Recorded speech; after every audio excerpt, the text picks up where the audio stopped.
You're listening to Ratigan's Rockcast, a series focused on talking about music from the 50s, 60s, 70s, 80s, and even current.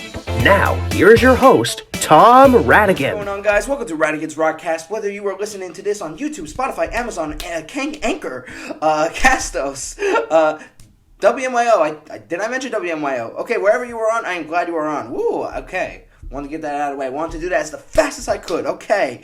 Welcome, everybody. Welcome. So for today's edition of this podcast, I am going to be going over Daryl Hall and John Oates. And the way we're going to do this is I decided that I created a playlist talking about Daryl Hall and John Oates. So you might know them better as Hall and Oates. They were a big duo in the 70s and 80s and all that.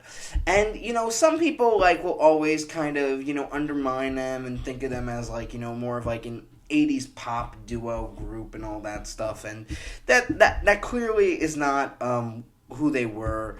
And, people who said this, my friends have said this, including even my mom has said this, that, she always thought of them as, an 80s group. And, when I started listening to them in middle school and all that sense, when I heard the song Rich Girl, that came out in the 70s, and other big hits were in the 70s, and I was like, they were more than, they were not really just an 80s group. They, they started in the 70s and had actually, and they weren't these, because, the 80s is known in the period of rock as, it was almost going through an identification crisis, kind of that,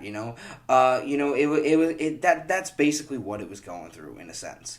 Trying to, figure out, with the rise of hip-hop, with pop, rock, hair metal, and all that. And there were these, corny pop songs and pop groups and all that stuff. But, Hall & Oates really wasn't so much that. And, we'll talk about later on of, what they were doing in the 80s that was similar to that sound.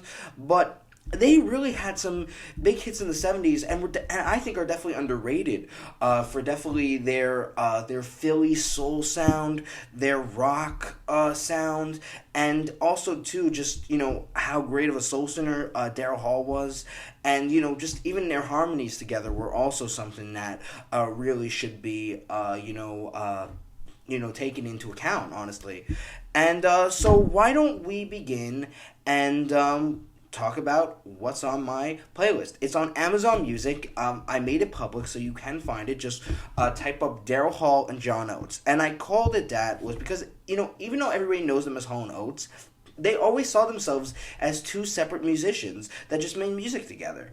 And, it was more of the media, it was an easy way for the media to, say their names in all that sense instead of just saying they're both full names, and considering that as a band or a duo and all that.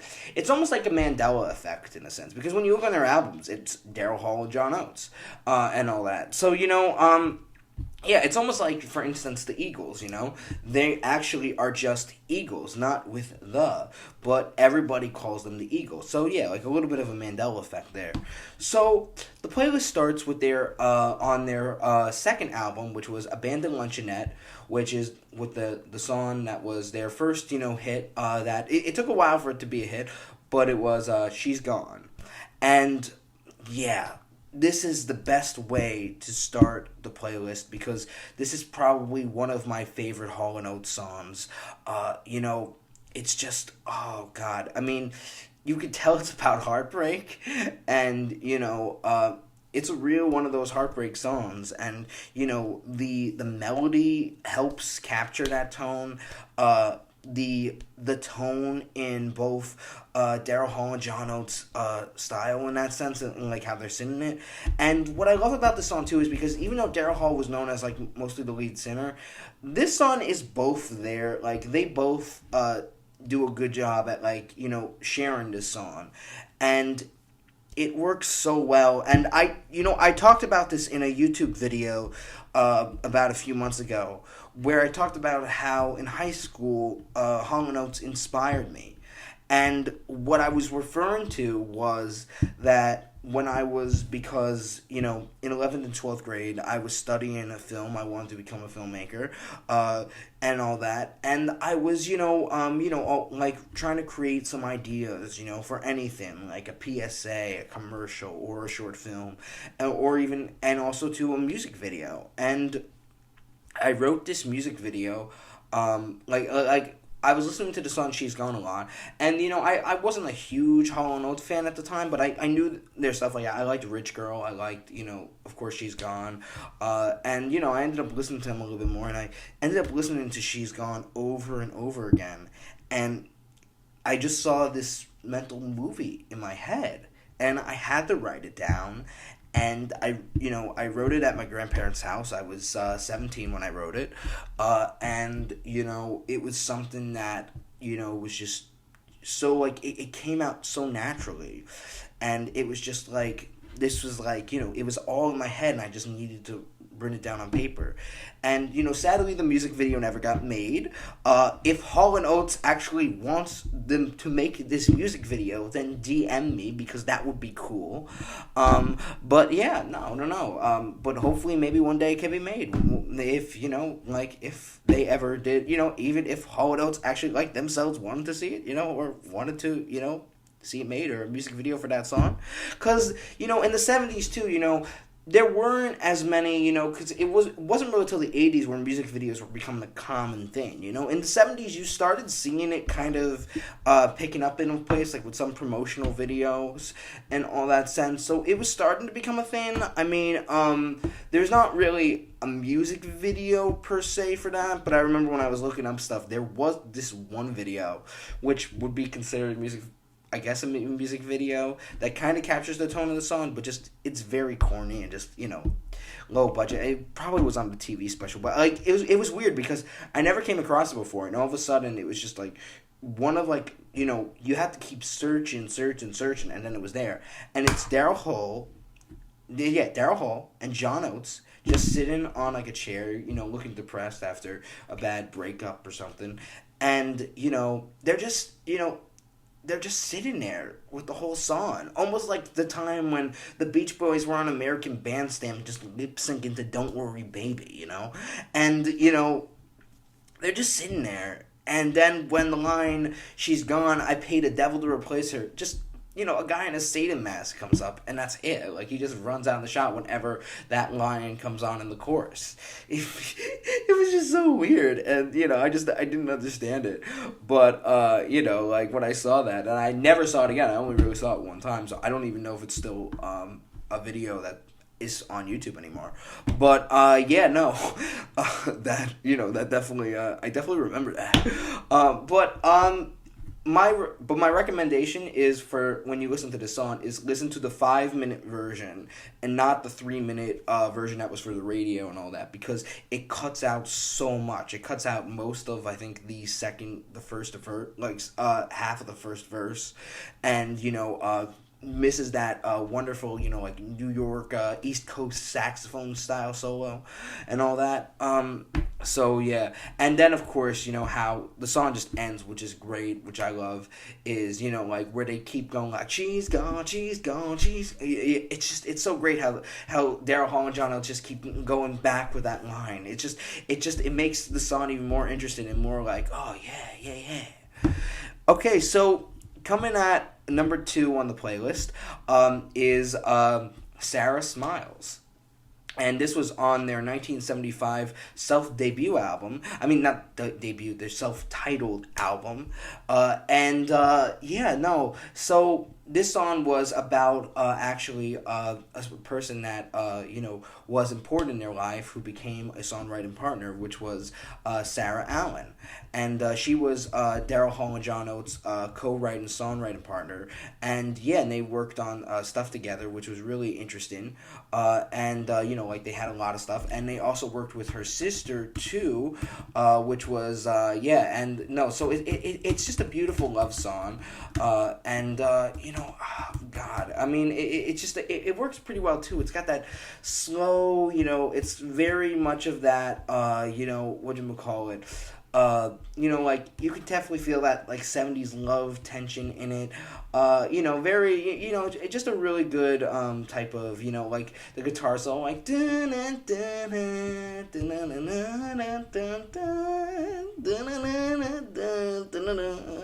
it just yeah, I can't even say more than that, but it's really really great, like really something to yeah.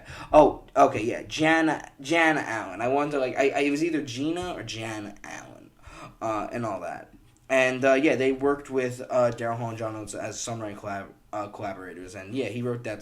Daryl Hall wrote that song about her and all that stuff, Sarah Allen, and. It's just a sweet song, and something to mention about this album was that the guy who designed the album, he worked on other stuff in the glam rock area, designing the Ziggy Stardust, outfit or something like that for David Bowie, and he whatchamacallit.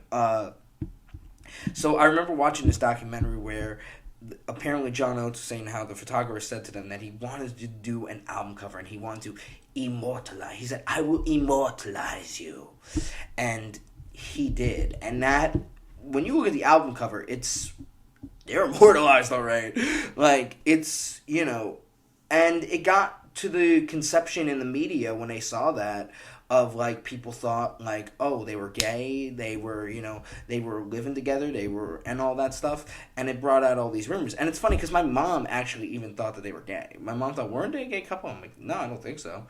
And I could see why maybe she thought that or something like that, because probably so many people see the album cover, and when I see the album cover, I'm like, oh, that's probably why people think they're gay. Because I remember I came across Sarah Smiles, I said, see this cover, and it's just like, whoa, okay, that's something there. Daryl Hall even joked that, like, the way he is in the cover is the girl that he always wanted to date. Yeah. And, yeah, around this time, too, the guy who ended up managing them was a really, like, unknown really guy at first. He was a kind of a gopher named Tommy Mottola, who ended up becoming one of the most powerful guys in the music industry, marrying and managing Mariah Carey as well and all that. So yeah, and so this album came out in '75, and this was like the lead single off that, and it's definitely a catchy song and all that, and works, and it's definitely got Daryl Hall's soul voice in it, really.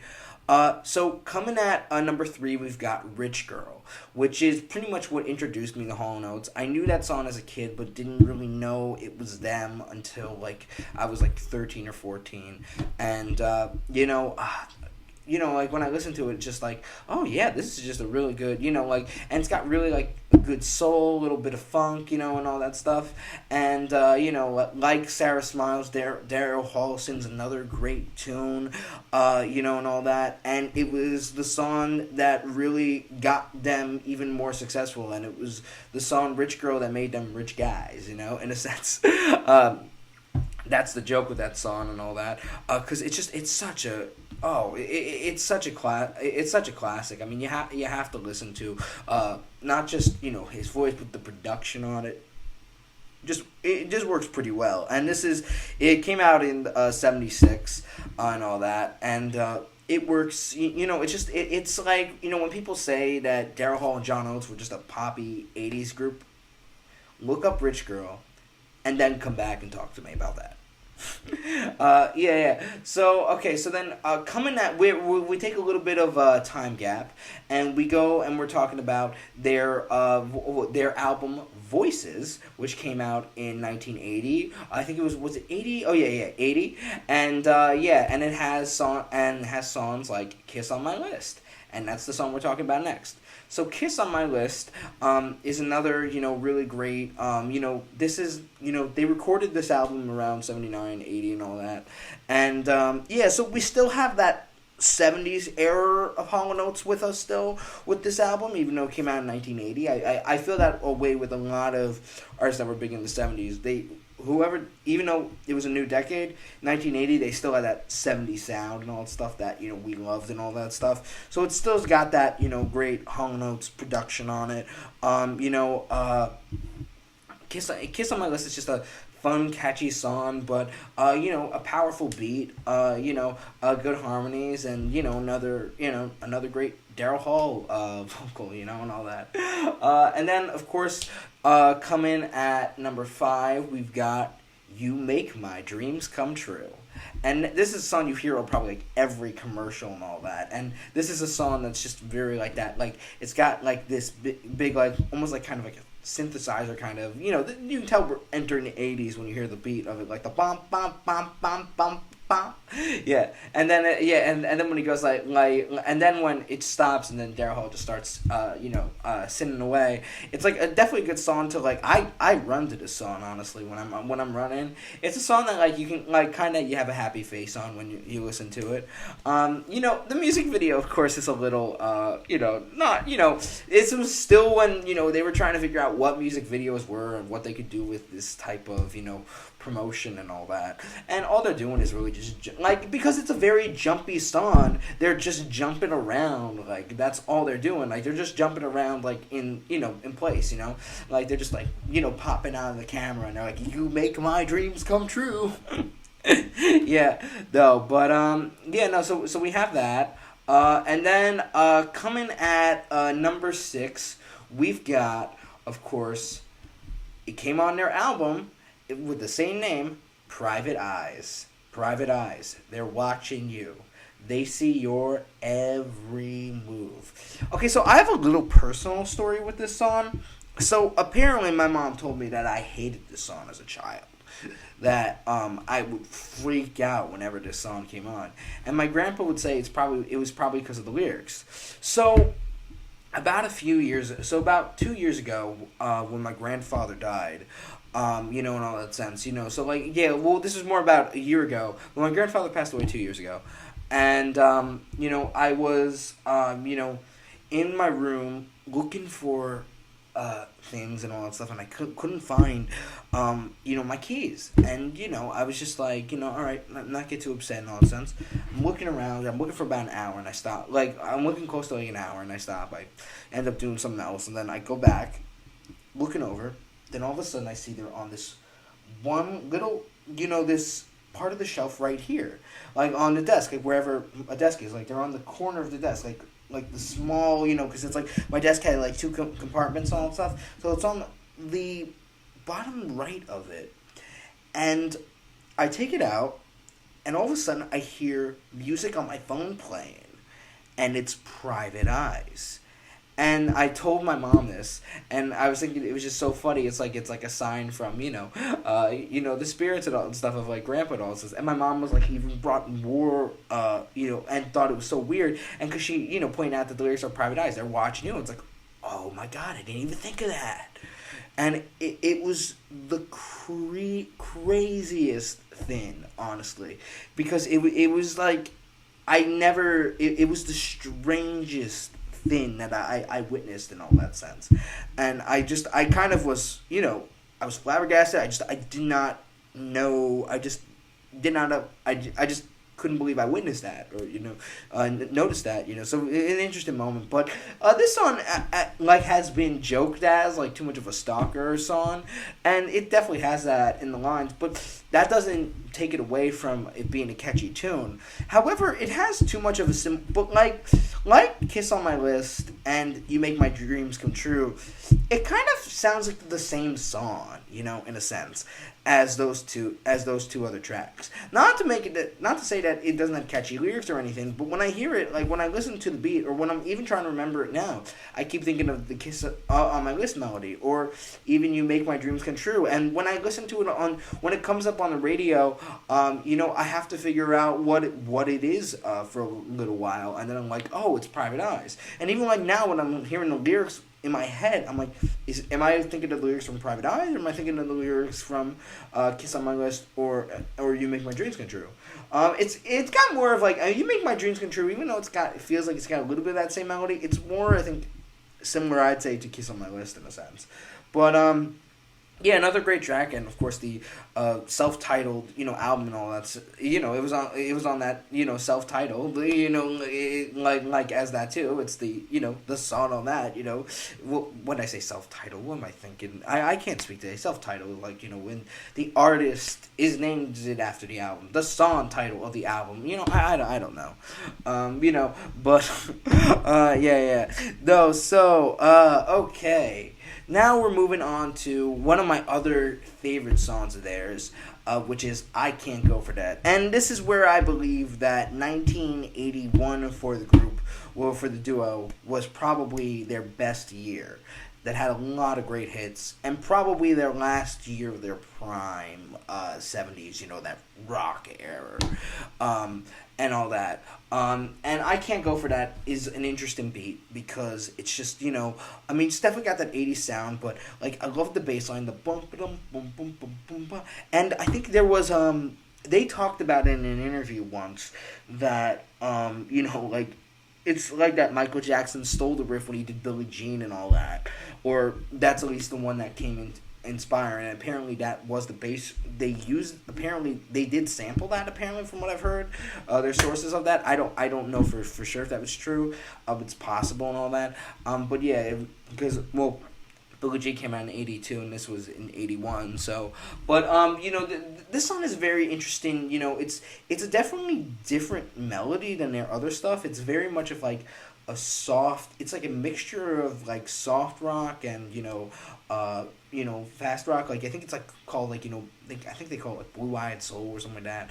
And all that. So which is like kind of like a softer term of rock. Kind of like more just softer stuff. So it's definitely got that. But it works pretty well. Even though it has a soft tune, it definitely goes somewhere in the song. It definitely is like a song that you can just listen to and just hear and just even zone out to, because I remember I've listened to the song when I was commuting to when I go to school and work and I would have to drive on the Long Island Expressway, and when I drive to it, when I kept passing near the Holiday Inn and all that, and I'm just, for some reason when this song comes on, it's such a great feeling. It's so weird because it's such a little feeling. But whenever I hear this song, when I'm on the expressway, it's like, oh, yeah.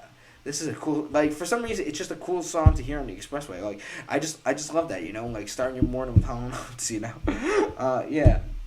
And then we've got their song, Man-Eater, which was recorded in 81, but then on their album, which was, I think... Was it also Man-Eater? I think, or H2? Yeah, I think it's it was H2O, and that's what had Man-Eater on it, and that was the lead single, and and just of course, when you hear it in the lyrics, it's like, oh, here she comes, she's a man-eater.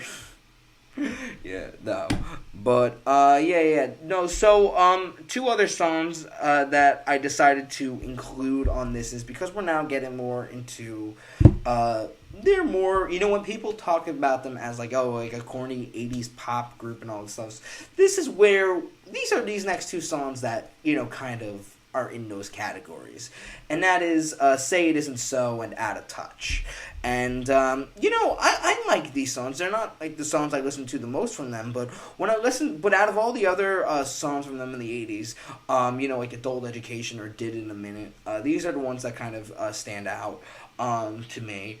Out of Touch has that kind of that good chorus sound sense, but the production on it is a little too much. That was the problem with 80s production. It was they focused heavily on synthesizer, which you can tell on both of those songs has that, and it's even more, it's more of that just manufactured sound that everybody was doing that just was not cool. It didn't sound cool in that sense. And these songs work okay. I mean, Say It Isn't So is a little bit more of a, trying to go still with that Philly soul route, but still having that corniness, 80s pop drive to it as well. It's a song, they wouldn't be on my playlist if I didn't think they were good songs and all that. But yeah, no, they're not like they don't stand out completely. But yeah, like I thought like that they should at least be on it and all that, like even though like yeah, like they're not like yeah, like I said, even though they're not like my favorite, they would still be consider. I would still consider them a good tune in a sense.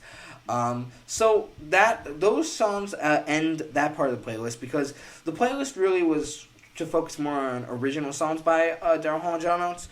And I have bonus tracks which are either live versions or cover songs. And so to have the bonus track at as the 11th song, You've Lost That Love and Feeling.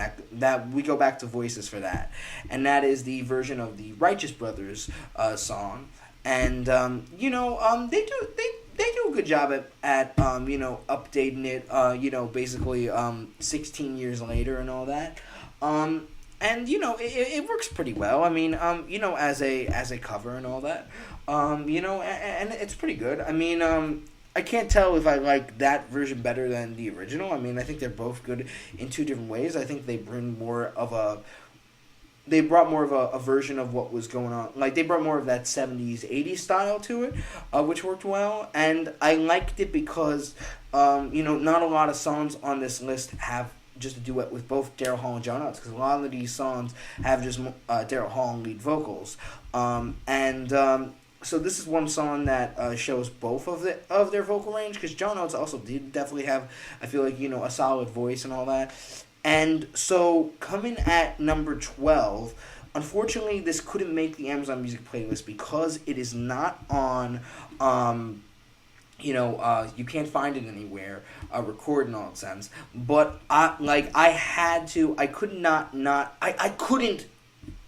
talk about it, I've loved this performance of this song, and it's a live version of She's Gone on, in 1976, on, it was the Old Grey Whistle Test, and it's that performance, and like I said, the studio version is great too, but you've got to listen to that live version, and the 1976 one, Google it on YouTube.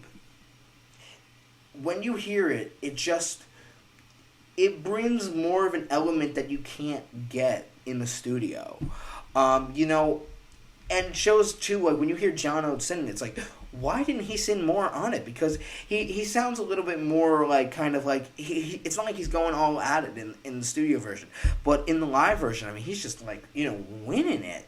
And, the way and the chemistry between them when you see them perform it, you can feel the chemistry even in that song. I mean, I feel you feel that more than in You've Lost That Love and Feeling, which was sort of my problem with that song. It was a little bit more tame, but you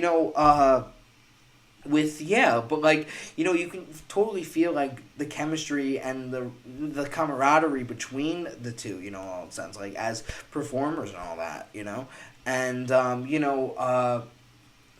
it worked for the live performance, and they just do such a great job on it, and then of course how I told you how I love how they end like the when they go like she's gone, they even do a better job live with it that way, and it's like you have to see that performance. It works pretty well. It's great. And that wraps up my playlist talking about Hall & Oates. What are your favorite Hall & Oates songs? I'd like to know. Comment below. What Hall & Oates song did I not include that you might enjoy? Let me know in the comments, and all that. And or DM me, or just please don't call me about this, especially after midnight. But no. And I will see you guys later. Bye.